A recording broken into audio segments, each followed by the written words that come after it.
टिटवाळा डॉक्टरची आत्महत्या, पोलिसांकडून तपास सुरू.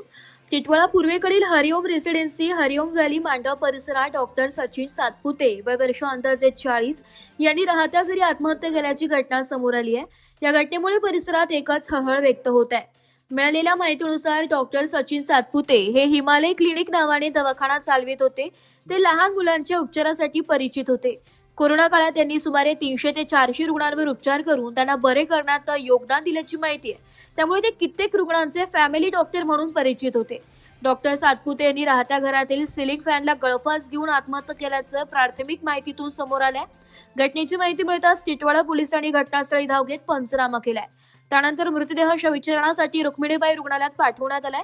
दरम्यान डॉक्टर सचिन सातपुते यांनी आत्महत्या का केली याचे कारण अद्याप स्पष्ट झालेले नाहीये. या प्रकरणाचा पुढील तपास सुरू असून आत्महत्येमागील कारण शोधण्याचं काम पोलिसांकडून सुरू आहे. याबाबत पोलीस निरीक्षक मुकेश ढगे यांनी माहिती दिली आहे.